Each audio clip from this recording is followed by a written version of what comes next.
Welcome to the Lindsay Year Symposium. This is a symposium in which we're exploring the innovations and changes that were made during the years that John Lindsay was mayor of the city of New York, from 1966 to 1973, and the challenges and efforts that he undertook in order to make New York a livable city in a time that was quite tumultuous in the New York and the national history. I want to welcome you to this program and to join the program that's in progress. The Lindsay retrospective isn't just about going back and trying to understand what happened in 8 years, and that's all it is. As Peter Goldmark pointed out, and as I've said a couple of times, we live in continually changing times. And in fact, what's almost amazing is that 20, 30 years ago, if people wanted to get in touch with you, they'd have to call you up on a telephone or they'd have to send you a letter. Today you get emails on BlackBerries. We expect things to be done instantaneously. The notion of having a kind of Europe here and China there, it's like one large global community that you can get to instantaneously. I had a dear colleague of mine who was my mentor in engineering school who at one point in a conversation told me why the video phone would never work because we would never have enough bandwidth to be able to have video pictures go across telephones. Now we do Skyping. We do teleconferencing, we do classrooms on the web. The whole notion of what we are as a society and the challenges of access to information and the speed with which all this stuff happens is really quite incredible. So when we talk about some of the innovations that have happened, they happen in different time frames. And so part of the reason for this panel is to try to draw in the experience of the four individuals who are sitting there, partly some of what happened in the Lindsay years, but much more what happens in their own personal experiences being involved in city government, trying to create change, and at the same time thinking about how those changes have enough flexibility so that when they're not there, they kind of continue. Things don't stay the same. That has become very clear. I think, what is it we now say? Change is the only constant in life. To my immediate left is Stan Bereznoff, who's currently the president and CEO of Continuum Health Partners. He was the executive director of the Port Authority of New York, New Jersey. He had a career in public service. I remember meeting him when he was the president of the Health and Hospitals Corporation. He's been a commissioner of the Department of Employment and administrator of the Human Resources Administration. He was the deputy mayor under Ed Koch. Most people would recognize Stan as somebody who's had a breadth of experience and often very insightful ideas about whatever it is that he's involved with. To his immediate left is Herb Ellish. One often talks about Herb's accomplishments as the sanitation commissioner, having come into an agency that, in spite of the importance of the service, was in kind of disarray. One often doesn't talk enough about his experience in the for-profit sector, having been with International Paper and with U.S. Steel. As I mentioned, in some ways, I assume that the Carnegie Library was probably a nonprofit, is now with the College Board, which is a nonprofit, but it's anything but small. We tend to think of nonprofits as small. One of my students who did an internship there, we looked at the balance sheet. It is a large organization with a huge impact on what happens, particularly at the high school to college transition. Major player in our society. Linda Gibbs is the Deputy Mayor for Health and Human Services who oversees the numerous health departments within the city. You are perfect for this panel. You are an Urban Fellow. And as we remember, the Urban Fellows program started in the Lindsay years, and so you're one of our legacy participants. And two, if there's one of several areas that have often been really difficult to get one's hands around, it's been the whole issue of human services area and the homeless. And Linda came in with the Bloomberg administration and took on some very large programs and brought a whole rational way of looking at these programs and organizing services, and was willing to try some really innovative ways of dealing with, trying to deal with this very critical area. And then she was also during the Giuliani administration, where she was Deputy Commissioner for the Management and Planning for Administration of Children's Services. And finally, to her left is Kaz Holloway, who was appointed by Mayor Bloomberg to lead the New York City Department of Environmental Protection in January of 2010. Prior to that, he served as Chief of Staff to Deputy Mayor of Operations Ed Schuyler and Special Advisor to Mayor Blumberg. And one of the reasons that I was delighted that he agreed to come, my wife and I, Claire, who's sitting at the front table, have a house up in New Paltz. And if there is an issue, in fact, right behind our house is the access road to one of the city reservoirs. And so if there is an issue up around where we are in some of the local towns, it's potential water spillage from the reservoir. In fact, there is one of the local towns where periodically basements will get flooded. And it's often been an issue of whether or not this is coming from leakages from the reservoir system or whether it's some other area, and nobody's been willing to talk about it. And I opened the paper one day several months ago to find out that Kaz had come up. Not only had addressed the community, but identified the fact that there were problems that the city needed to address and that he intended to not only address it, but come back and explain to people what had happened and what the city was going to do about it. And I was so taken with the bravery of, but the sensibleness of that, because the response to that was to applaud rather than to condemn.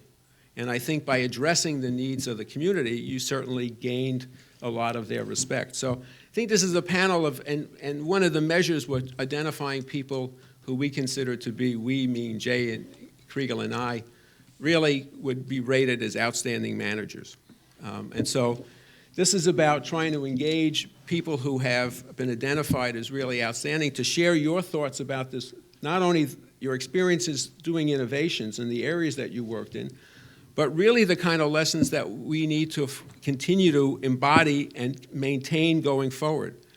As a professor at a university who trains students who potentially go into government, these are the lessons I need to be able to impart on students so that they feel as inspired as you did to go into government. So anybody want to volunteer first, or we can start? So I'll volunteer. Yeah, you volunteer. That's a practical approach to problems. As Herb and I have been jocularly discussing, it is hard to get a handle or a window into this subject. The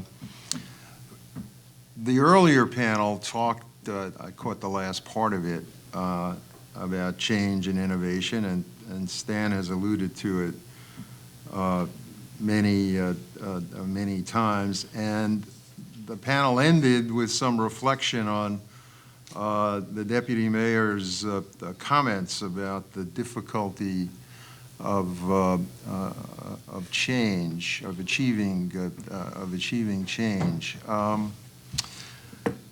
This isn't one subject.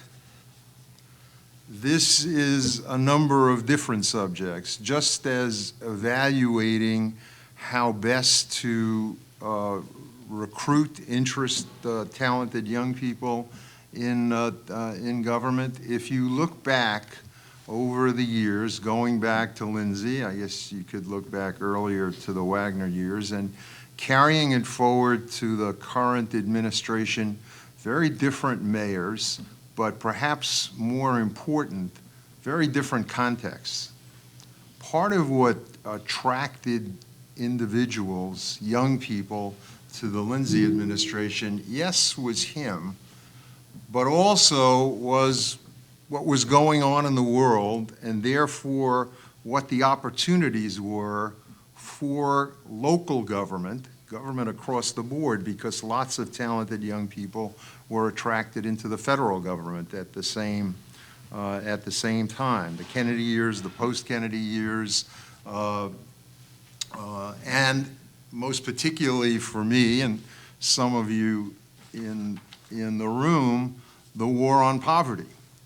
It was a context in that Lindsay came into, and part of the enormous appeal that he had was that he was going to be more than a shepherd of services in city government, that he was going to bring to bear the talent, his own leadership, the intellectual resources to tackle fundamental problems that characterized society. This was a time when, more clearly perhaps than today, where race and poverty were at the heart of what the country was confronting, and this city was at the forefront of that. Out of that kind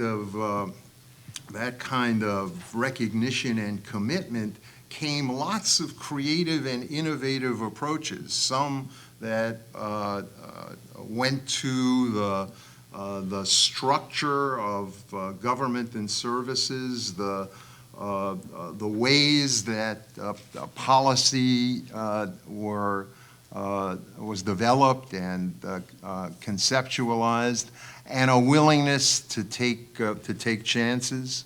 It was also a time when there were lots of resources. Money was flowing from the federal government, particularly in the areas of anti-poverty, employment and training, in those days called manpower training, actual dollars devoted to organizing and empowering communities, tons of dollars.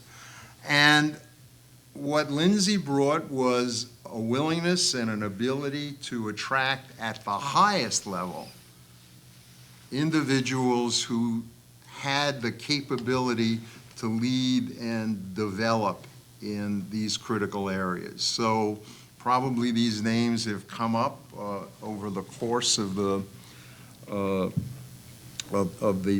proceedings these last couple of days, and I heard Gordon Chase's name mentioned, but even before Gordon was Howard Brown, Mike Svirdoff, Ed Logue. These were giants of urbanology, if you will, in particular areas from all over the country that he was able to attract, and they in turn were able to attract and engage individuals and to bring the sum of their experience to bear on what was going on in New York.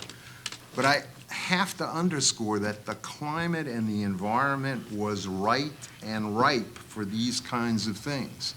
The country as a whole, New York City, was enlisted in the cause of attacking these problems. They were looking for leadership. It was not a time of cynicism and skepticism. It was, in fact, a time where people were prepared to recognize the issues and problems. And the flush of that enthusiasm, anything appeared to be possible.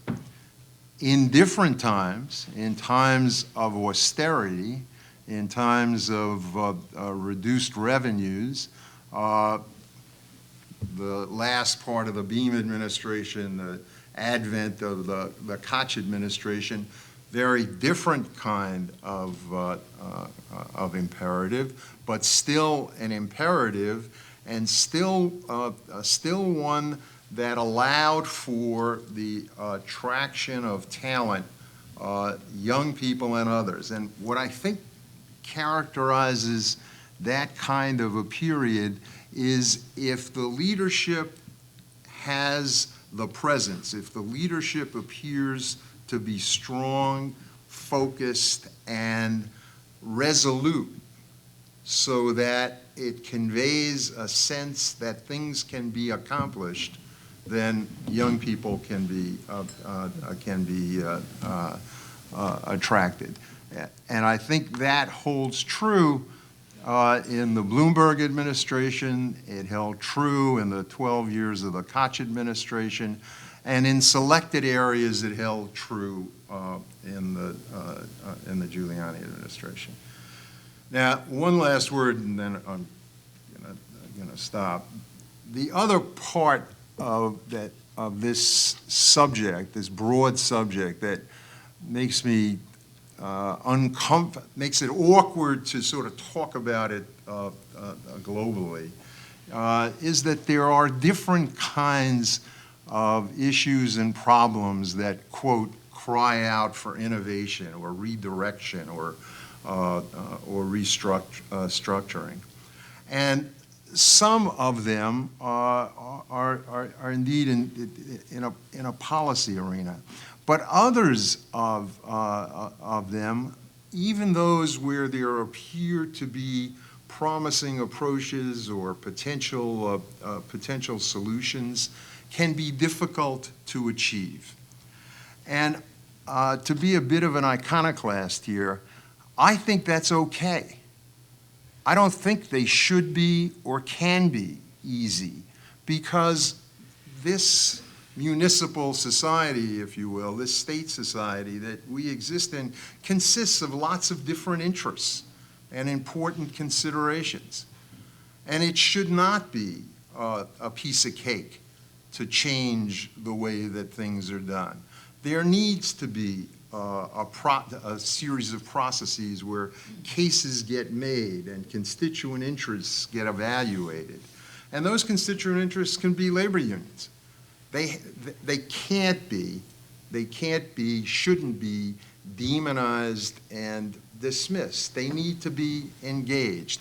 Give one example of how the world shifts a lot.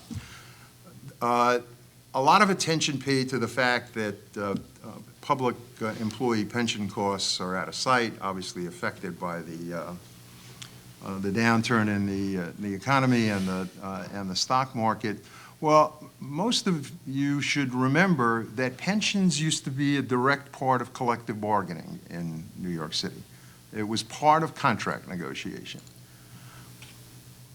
Like many parts of the country, the manipulation of pension benefits in the collective bargaining process was a way to avoid high expenses in the immediate. And so localities, as our brethren state, New Jersey, has done, played games with the pension fund calculations and, in effect, put off days of reckoning and reduced what they would have to pay out in the immediate in wages. In the shambles of the fiscal crisis, the power to negotiate pensions was taken away from the city. I think the city was relieved to have it taken away at that time and given to the state in the belief that the issue would be better handled up there and less susceptible to pressure. Well, mistakes can be made, and that has proven to be not such a great outcome as well. But the solution that's being talked about was one that failed in its time. So be careful what you wish for. And I'll stop there. Herb? Well, I guess that's, since this is a panel, I'm going to have a sort of a different approach to the problem of looking at it from Stan, which I think is healthy for the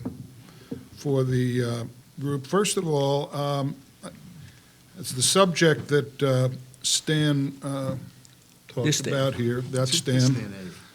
Stan A, right, talked about is, what is it that, how do you foster innovation? How do you foster change? How do you sustain it? How do you avoid, to the great extent possible, getting stuck in the barrier so it doesn't happen, et cetera? So I just like to talk about it from the vantage point, sort of a little bit of a worm's eye view of a manager or a leader inside a government and the structure and the system of government, about what gets in the way and how this can how you can maximize the effort, essentially, which is reaching the goals, whatever they are, at that time, with the most efficiency and hopefully with the least resources applied to them to get the job done you need to get done. And I really have this perspective both from the experience in the New York government and and a lot of private sector experience in big companies trying to make change, et cetera. The first thing that's important to say is the New York City government is exponentially harder than any private company in the world to make things happen in. And I think it's a reason why very often private sector managers who enter government fail or leave after a month or so and see that it's really not what they want to do. Either they're really not interested in public issues or find them much too subtle and difficult, find it difficult dealing with all the constituencies. You hear people say it's too sloppy, it's not, you can't really figure out what the real issues are, and they say it is criticism. Well, it's not criticism, it is what is, and it's what we've all had to deal with. And to me, what the success in government depends more than in any other environment on people. Everything always comes down to people. I know that sounds simplistic, but I'd like to talk about that a little bit, about various elements of it in the city government as I found it then.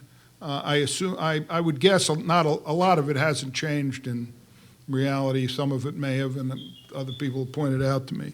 First, we tend to talk a lot about the leaders, and clearly without a mayor as a leader who will have a clarity of purpose and a certain level of presence which will attract people for different reasons. Now, it's interesting, as Stan talked about how John Lindsay and Mike Bloomberg attracted people in different ways, but they both attracted people because of who they are. So you start with really great leaders, which they have to be really smart, passionate, and courageous. We shouldn't forget courageous. It really takes a lot of courage to work in this environment and try to get some changes to happen.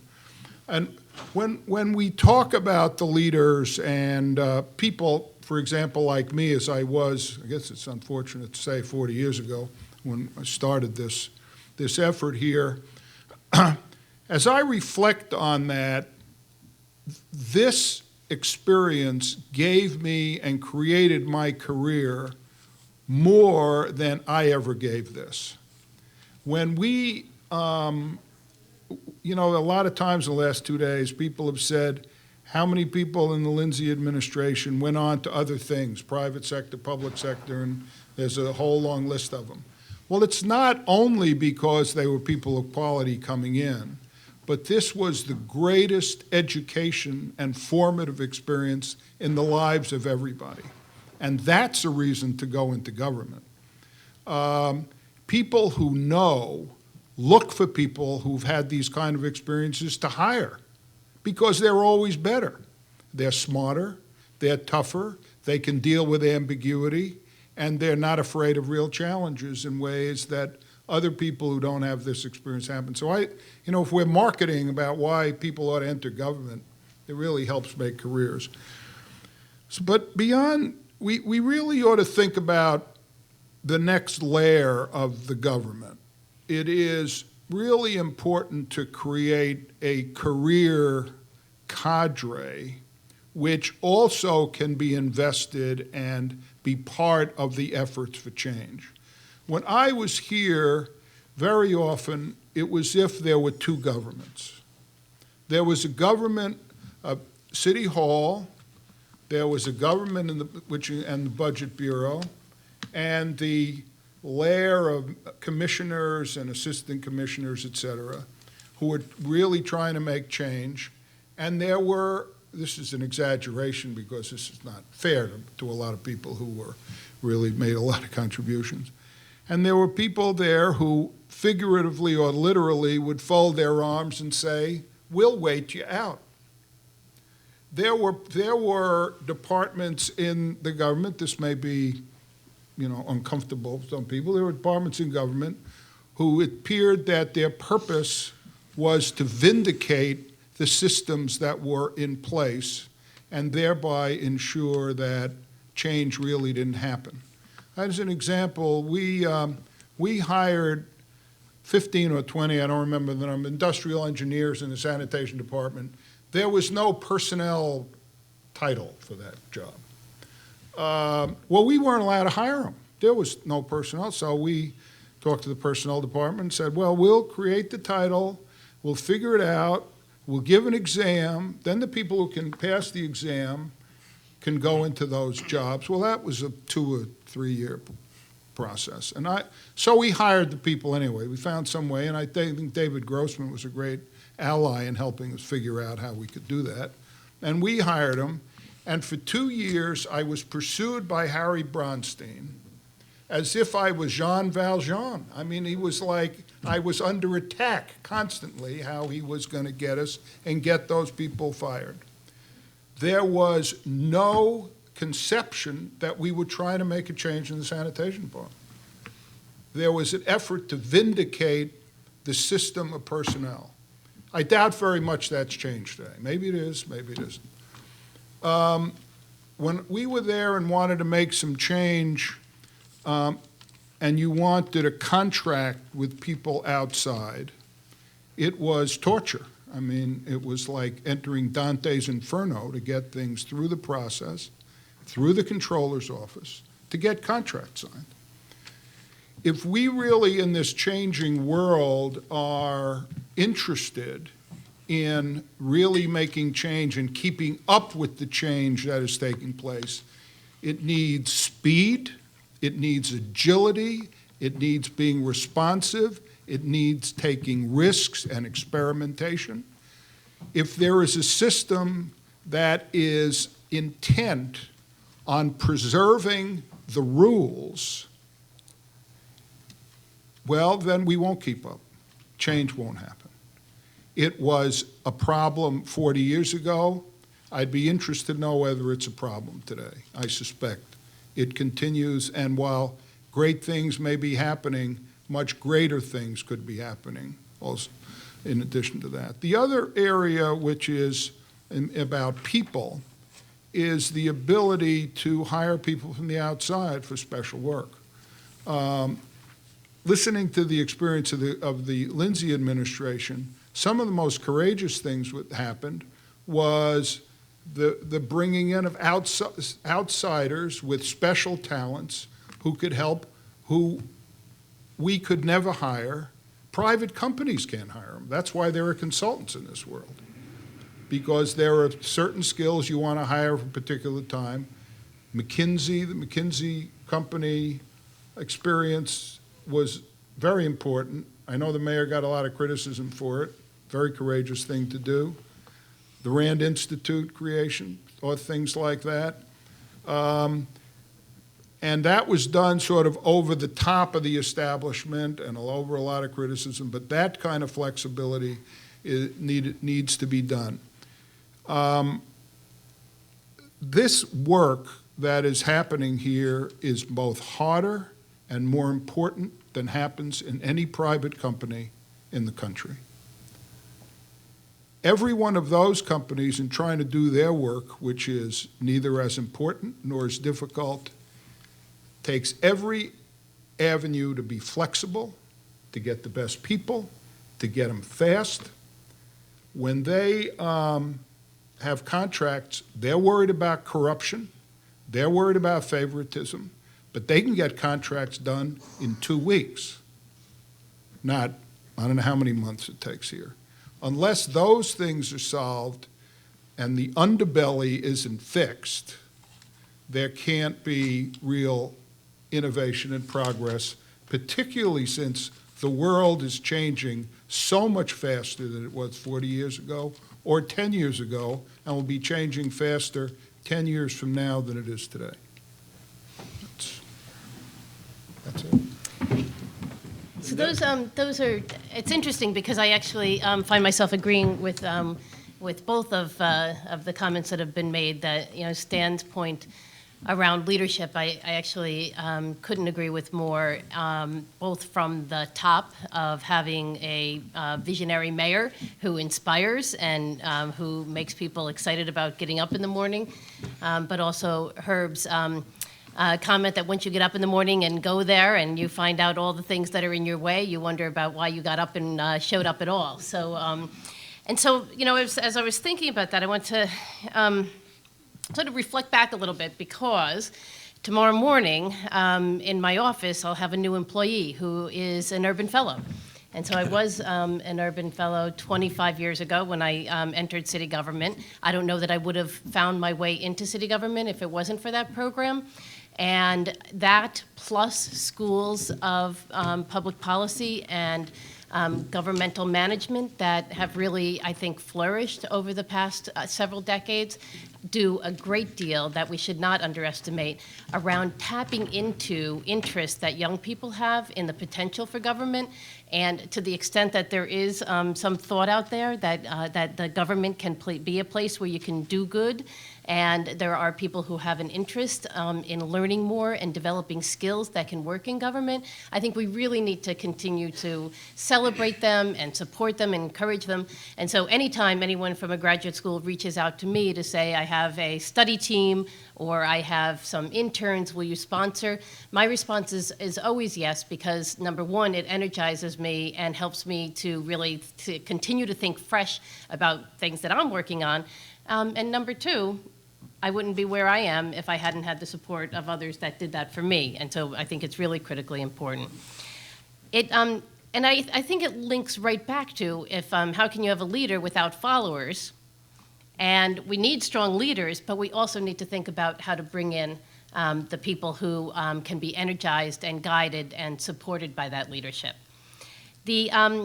When Bloomberg was elected mayor, I was fortunate enough to, well, some people said it was the worst decision of my life, but I was fortunate enough to be appointed the Commissioner of Homeless Services.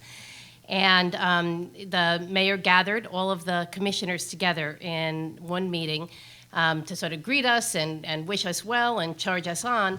And from many, many, many of my colleagues, I heard repeated later over the years just the one phrase that he empowered us with, which is when you go into your agencies, figure out what's working, support it, make sure it continues working, but more importantly, look for what's not working and fix it, because that's why we're here. And when we leave, we need to be able to look back and say that we left the city a better place than when we started.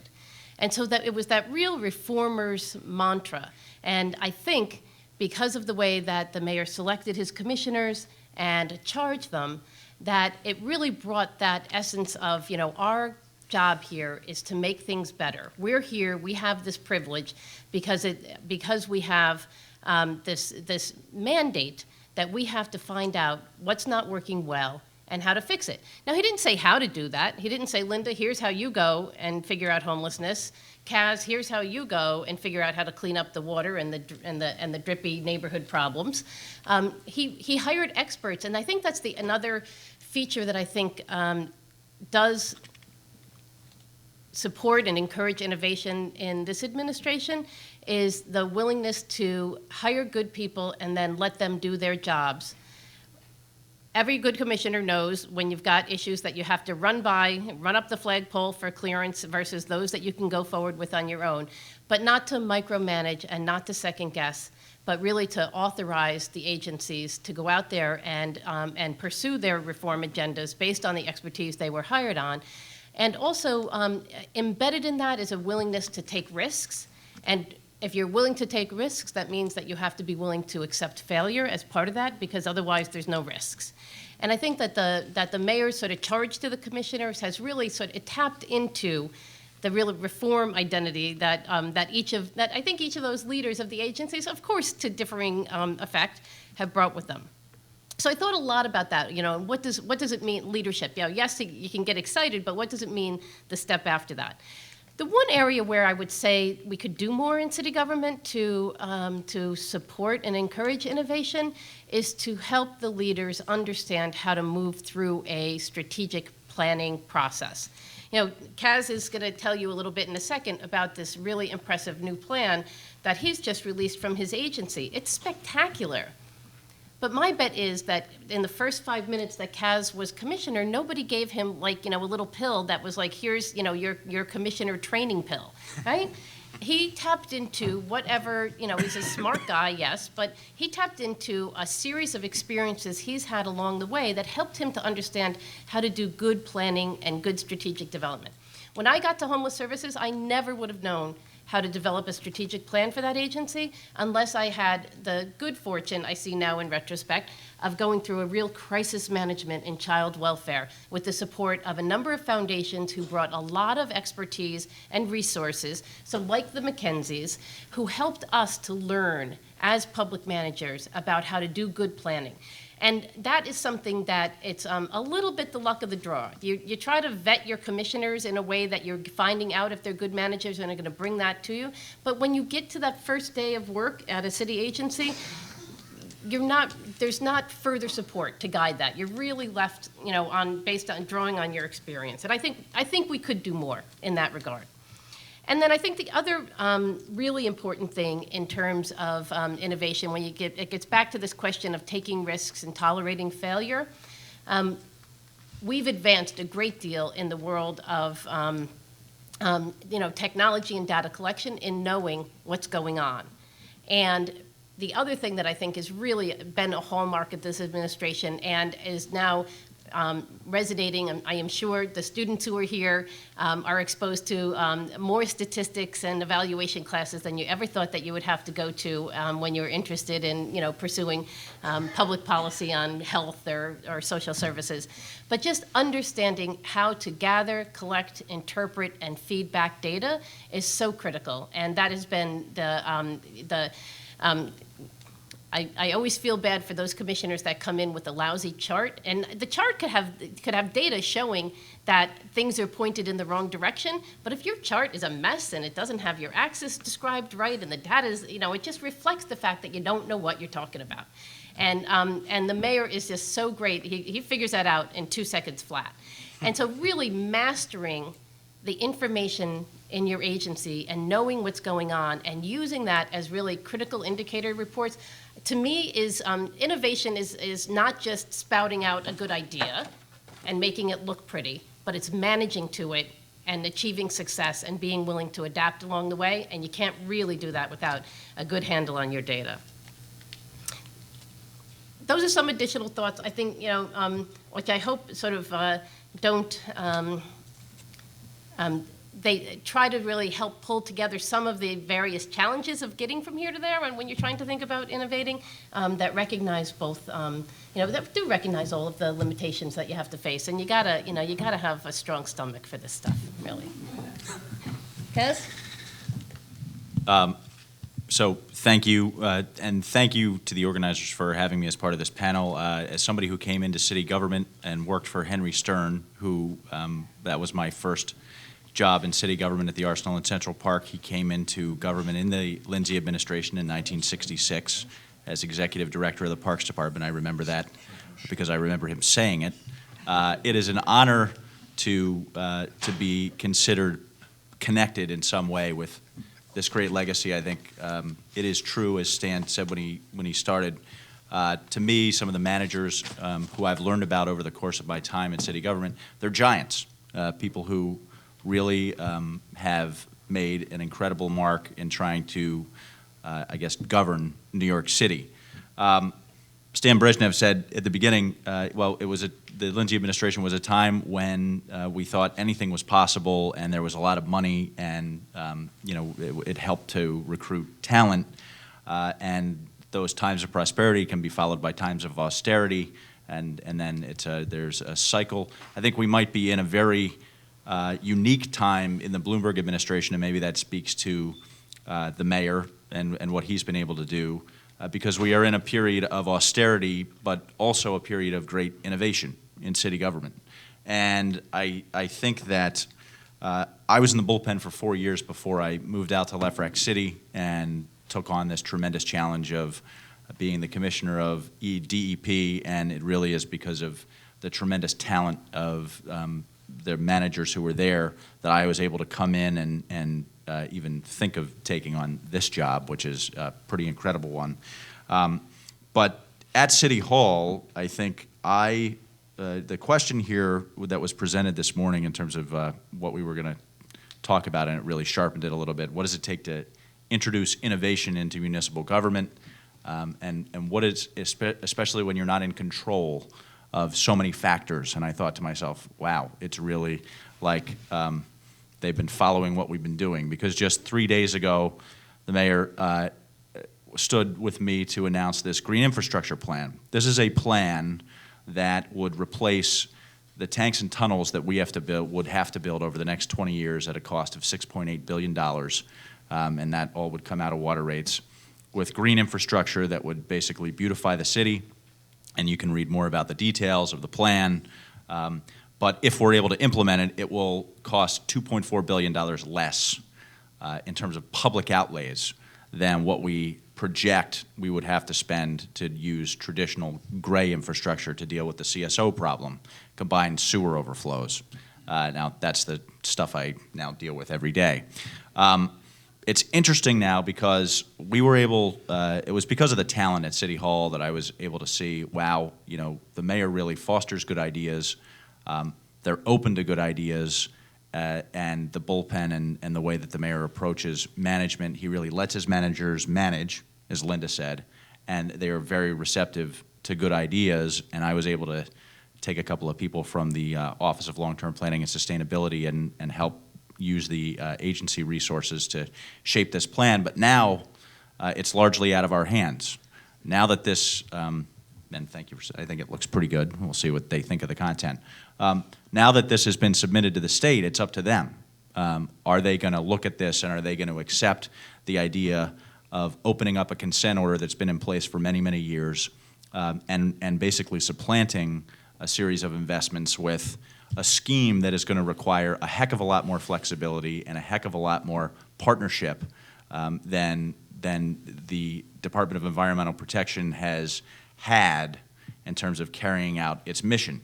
And so I think one other thing that Stan said about respecting constituencies is something that I'm going to take to heart from today, because one way to approach this is, big bad state agency, they don't like innovation, and this plan's is gonna be dead on arrival. I don't think that's true, but I think you really have to engage at the state, and then ultimately we'll be engaging at the federal level too, and try to understand their needs and what they're going to want to change in this. So I think there will be I think taking a confrontational approach will definitely leave this, it will be not worth the paper that it's printed on, which is recycled. But I think if we are able to respect all of our constituencies and push a little bit with the mayor's help, we can succeed. But we'll see. A lot of this now is out of our control. I think we have the seed of innovation here, and I just think it was an interesting, case study in what this group was going to talk about. So with that, let me just thank you again. So let me just ask one quick question of the panel, which I want to. There's a classic problem called the problem of the commons, which I tend to describe slightly differently than I guess the author originally wrote it, which is you have a common area that everyone has to share, and it's usually in terms of grazing.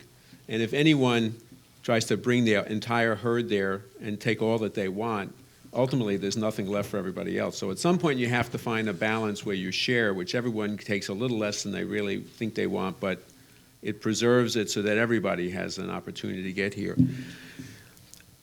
One of the issues you raised, Stan B., is this issue of importance of constituents as a way of maintaining balance, so that no one has so much power that they can simply do whatever they feel like. But there's this importance of creating balance. And Herb pointed out that one of the issues that are happening is time is becoming shorter and shorter and shorter. More and more information is out there. People are making decisions all the time. If you can't respond in a timely fashion, before you know it, the opportunity is gone, and you're now left with something that's no longer current or maybe not even work. How do we manage to kind of develop the flexibility, maintain this constituent balance, and still be able to respect all of the fact that in the public sector you have a different set of requirements of who you report to? It seems like a lot of things to kind of try to deal with all at once, and yet it seems to be at the heart of the direction in which we are moving, of having to figure out a solution to this, which is clearly not strictly political, nor is it strictly managerial. Anybody have any thoughts? I'd like to give it a shot, not because there's any easy answer, and this is very much a question that almost requires a particular context to talk about. Let me start with saying a failure to achieve this almost always results in a pushback that reduces the authority and power of the affected institution. I ran what is often thought of as the most powerful public authority in the world, the Port Authority. And while I was there, as we often pushed the envelope, though trying to pay attention to constituencies, I could see the early stages of what we now see, a pushback, a resistance to conferring on public authorities the powers that were given to them so that they could be more flexible and more responsive than government. So in a way, it's a challenge to the leadership of those institutions or to those efforts, as was described relative to the sewer system, to do that balancing act. That's why we get paid the big bucks. And it's the job is to try and pull these things off. First, because there are legitimate interests that are often at work, or a need for better understanding and the value of the trade-off to those constituent groups. There needs to be a recognition of the history of things, and a willingness to engage. There are approaches that one could take that identifies with some care areas within the scope of activity where one asks for and I think can receive more authority. But again, I stress that that authority then has to be used judiciously and sensitively, or your successor, or somewhere down the road, is going to face the removal of that authority. Now, Richard Brodsky is off the scene, the fellow in the legislature Right, who made it right. his passion to control authorities. He's not going to be Attorney General, and he can't snatch back his seat, at least this time around. But there'll be a new Richard Brodsky. So in order to achieve what we want to achieve, we have to do it with care and with smarts. I wonder if I could, on this subject, I just sense there is no answer. There's no Right. answer to this. You sort of muddle through, and there's really no good solution. I was, when you asked the question, I was reflecting on an experience I had which is analogous.